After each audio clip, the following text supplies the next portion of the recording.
Bonjour à tous, je suis content de pouvoir vous retrouver ce matin pour la médite du matin. Et aujourd'hui, j'aimerais voir avec vous le psaume 131. J'en fais la lecture. Cantique des degrés de David. Éternel, je n'ai ni un cœur qui enfle, ni des regards hautains. Je ne m'occupe pas des choses trop grandes et trop relevées pour moi. Loin de là, j'ai l'âme calme et tranquille, comme un enfant sevré qui est auprès de sa mère. J'ai l'âme comme un enfant sevré. Israël, mets ton espoir en l'Éternel, dès maintenant et à jamais. Est-ce que vous connaissez ce calme et cette tranquillité dont David parle ici ? L'année 2020 a été pour le moins très particulière et particulièrement difficile. La situation sanitaire, la situation économique et sociale sont complètement catastrophiques. 2 confinements ont été décrétés pour stopper la propagation du coronavirus. Et cela n'est pas fini. Les fêtes de fin d'année seront marquées par ce virus. Et le couvre-feu est toujours d'actualité afin d'essayer de le ralentir. Une nouvelle crise économique frappe notre pays, nos entreprises, nos emplois, nos études, etc. Beaucoup se sont vus perdre leur emploi. Et pour ceux qui cherchaient déjà un emploi, ça s'est vu encore plus difficile à en trouver. Depuis les 2 confinements, les relations sociales sont plus dures qu'auparavant. Le nombre d'antidépresseurs prescrits ont considérablement augmenté ces derniers temps. Nous ne pouvons pas dire, comme David, que cette année 2020 a été calme et tranquille. Bien au contraire, elle a été vachement chamboulée. Et avec cette petite méditation, j'aimerais voir avec vous que malgré tout ce tumulte que le monde connaît aujourd'hui, nous pouvons, comme David, dire « j'ai l'âme calme et tranquille ». Et dans le verset 1, il est dit « je n'ai ni un cœur qui s'enfle, ni des regards hautains, je ne m'occupe pas des choses trop grandes et trop révélées pour moi ». C'est quand j'ai un cœur qui enfle, quand j'ai les regards hautains, ou que je m'occupe des choses trop grandes pour moi, que je suis agité. Pour moi, ici, David, en fait, il est en train de faire mention d'une forme d'orgueil qui nous rend agités. C'est quand j'ai le cœur qui s'enfle, que je veux être mieux que tout le monde. C'est quand j'ai les regards hautains que je juge les autres. Je les regarde de haut, je les méprise. David dit, je ne m'occupe pas des choses trop grandes et trop relevées pour moi. David est le roi d'Israël et c'est justement ce qu'on attend de lui, de s'occuper des choses compliquées et difficiles. Alors pourquoi il dit ça ? Eh bien en fait ici, je pense qu'il parle des choses que nous ne maîtrisons pas. Ces choses dont on n'a pas le contrôle. Et effectivement, on ne contrôle pas tout. Malgré tous les gestes barrières que nous mettons en place, on ne contrôle pas ce virus.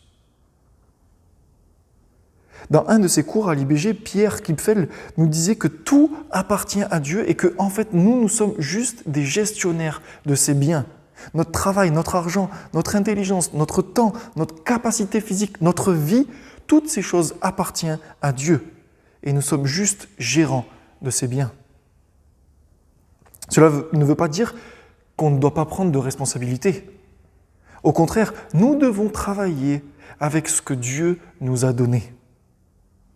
David ici n'invite pas d'être fainéant ou paresseux, mais à faire confiance en Dieu et comprendre que c'est lui qui est souverain sur n'importe quel aspect de notre vie.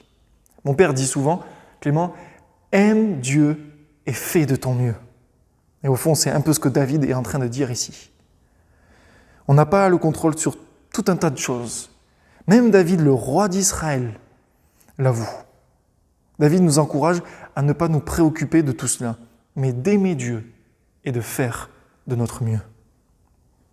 Le verset 2 dit « Loin de là, j'ai l'âme calme et tranquille, comme un enfant sevré qui est auprès de sa mère. J'ai l'âme comme un enfant sevré. » C'est une très belle image que David utilise ici pour parler du calme et de la tranquillité.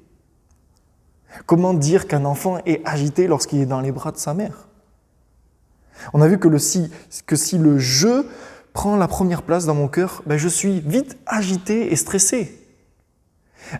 Admettons que vous voulez être le plus fort dans un domaine, vous allez travailler dur tous les jours, tous les soirs, même la nuit. Vous allez craindre que quelqu'un vous dépasse. Et si vous réussissez, non seulement vous allez être orgueilleux, mais vous allez vite de nouveau être apeuré de peur que quelqu'un vous prenne votre première place. Et vous ne connaîtrez jamais ce calme et cette tranquillité dont David parle ici. On peut voir que David, lui, il a expérimenté une relation intime avec Dieu. Et il la considère comme un enfant qui est sevré auprès de sa mère. Et il encourage Israël à faire de même. Nous aussi, aujourd'hui, si nous mettons notre espoir en Jésus, nous pouvons être calmes et tranquilles. Lorsqu'un enfant pleure et qu'on lui donne la tétine, il va arrêter de pleurer, mais pour un temps seulement. Parce que la tétine va retomber et donc du coup, il va repleurer. Et puis peut-être qu'au bout d'un moment, il aura beau tirer tout ce qu'il veut sur la tétine ou même sur son pouce, aucune goutte de lait ne sortira.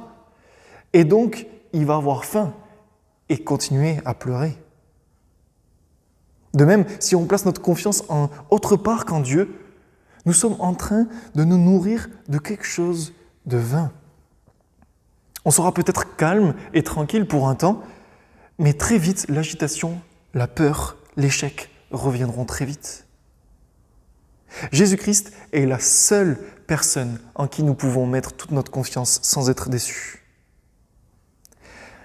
En lui seul, nous pouvons nous abandonner entièrement dans ses bras, comme un enfant dans les bras de sa mère.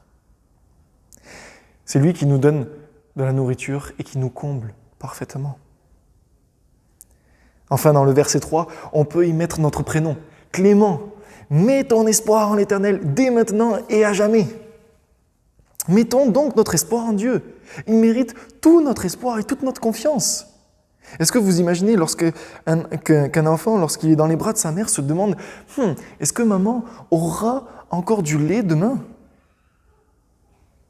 Est-ce que là j'ai envie de m'endormir ? Est-ce qu'elle me tient bien ? Est-ce que si elle aussi elle s'endort, est-ce qu'elle ne va pas m'écraser ?